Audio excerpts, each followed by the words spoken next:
सबको नमस्कार। किसानों ने कल एक दिन के उपवास का ऐलान किया है। उन्होंने अपील की है पूरे देश की जनता से कि उनके किसानों के समर्थन में सब लोग एक दिन का उपवास रखें। मैं भी उनके साथ कल एक दिन का उपवास रखूंगा। मैं सभी आम आदमी पार्टी के कार्यकर्ताओं से, समर्थकों से अपील करता हूं कि वो भी किसानों की इस मांगों के समर्थन में एक दिन का उपवास रखें। और मैं देश के सभी लोगों से अपील करता हूं, बहुत सारे हजारों लाखों करोड़ों ऐसे लोगों को मैं जानता हूं जो दिल से किसानों के साथ हैं। अपनी दिन ब दिन की दिनचर्या की वजह से वो बॉर्डर पे नहीं पहुंच पा रहे, लेकिन दिल से उनके साथ हैं। ऐसे सब लोग, अब उनको भी मौका मिला है, ऐसे सब लोग अपने अपने घरों में एक एक दिन का उपवास रखें और किसानों की मांगों के समर्थन में प्रार्थना करें।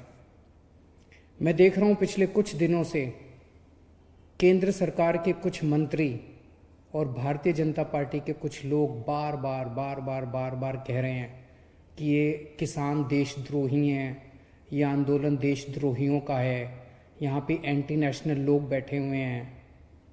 मैं उनसे पूछना चाहता हूँ, हजारों एक्स सर्विसमैन, पूर्व सैनिक जो रिटायर हो चुके हैं, ऐसे हजारों पूर्व सैनिक वहाँ पे बॉर्डर पे किसानों के साथ बैठे हुए हैं, जिन लोगों ने एक समय में देश की रक्षा करने के लिए अपनी जान की बाजी लगाई थी। ऐसे हजारों सैनिक हैं जो अपने घरों में बैठ के उनके लिए दुआएं कर रहे हैं, प्रार्थना कर रहे हैं। ये सारे एंटी नेशनल हैं। मैं उनसे पूछना चाहता हूं, इनके मंत्रियों और भाजपा के नेताओं से, कि ऐसे कितने ही नेशनल और इंटरनेशनल खिलाड़ी हैं जिन्होंने देश के लिए इंटरनेशनल स्तर पे, अंतर्राष्ट्रीय स्तर के ऊपर देश के लिए नाम कमाया और देश के लिए मेडल जीत के लाए। ऐसे कितने ही खिलाड़ी वहां पे बॉर्डर बैठे हुए हैं किसानों के साथ, अपने अपने घरों में बैठ के वो दुआएं भेज रहे हैं उनको। ये सारे इंटरनेशनल खिलाड़ी जो देश के लिए खेले थे और जिन्होंने देश के लिए मेडल जीते थे, ये सारे एंटी नेशनल हैं। मैं पूछना चाहता हूं इन सारे बीजेपी के नेताओं और इन सारे मंत्रियों से, कितने सिंगर्स हैं, बॉलीवुड सेलिब्रिटीज हैं जो किसानों के बच्चे हैं। मैं जानता हूं कुछ कुछ सिंगर्स को तो मैं खुद जानता हूं, कुछ सेलिब्रिटीज को मैं खुद जानता हूं जो किसानों के बच्चे हैं, किसानों के परिवार से आते हैं। ये सब लोग जो इनको समर्थन कर रहे हैं, ये एंटी नेशनल हैं। कितने ही ऐसे डॉक्टर्स हैं जिन्होंने अपना समर्थन दिया है, ये सब डॉक्टर्स हमारे देश के एंटी नेशनल हैं। आज मुझे पता चला बहुत बड़ा वकीलों का समूह बॉर्डर के ऊपर उनको समर्थन देने के लिए पहुंचा था। ये देश के सारे वकील एंटी नेशनल हैं। कितने ही व्यापारी हैं, पंजाब से कई व्यापारी मेरे से मिलने के लिए आए कुछ दिन पहले। उन्होंने बताया कि पूरे पंजाब के सारे व्यापारी इनके साथ हैं, और केवल पंजाब नहीं, पूरे देश के सारे व्यापारी इनके साथ हैं। देश के सारे व्यापारी एंटी नेशनल हैं। मुझे याद आ गया अपने अन्ना हजारे जी के आंदोलन के दिन, जब हम भी रामलीला मैदान में आंदोलन के लिए बैठे थे।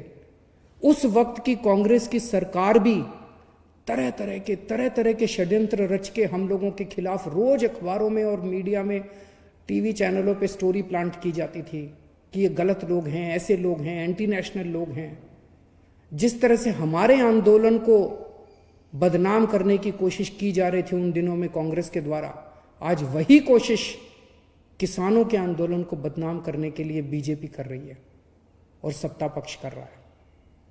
इस देश के किसानों को एंटी नेशनल कहने की हिम्मत मत करना। कुछ लोग ये कह रहे हैं कि इसमें तो कुछ चंद लोग, बस पंजाब के किसान, हरियाणा के किसान, कुछ चंद किसान इसमें शामिल हैं, बाकी जनता इसमें शामिल नहीं है। ये उनकी गलतफहमी है। मैं परसों एक शादी में गया था 2-3 दिन पहले। वहां पे मैं कुछ लोगों से मैंने पूछा, मैंने कहा इन किसान बिलों के बारे में आपको क्या कहना है, आप क्या सोचते हैं। आपको जान के ताज्जुब हुआ कि मिडिल क्लास और अपर क्लास के लोग जो वहां मौजूद थे, उन्होंने मुझे कहा, सर ये बिल बड़े खतरनाक हैं। मैंने कहा क्यों?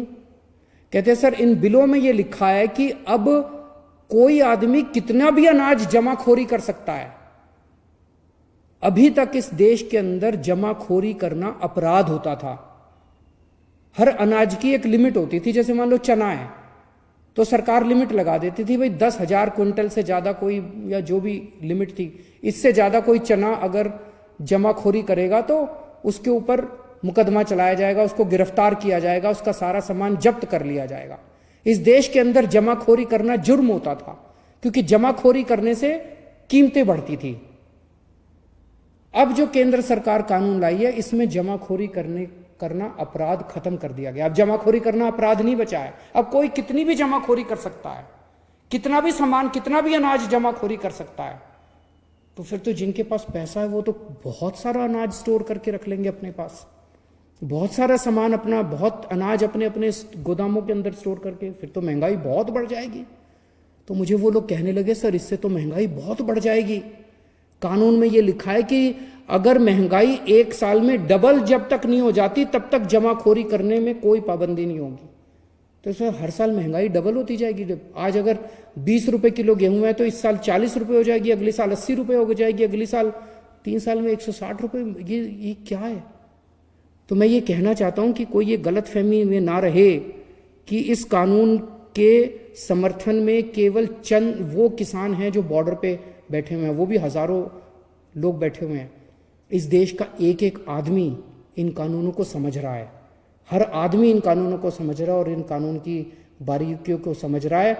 जो लोग अपनी जिंदगी में व्यस्त होने की वजह से बॉर्डर पे नहीं पहुंच पा रहे, उनका दिल वहीं है, किसानों के साथ है। तो मेरी केंद्र सरकार से गुजारिश है कि अहंकार छोड़िए।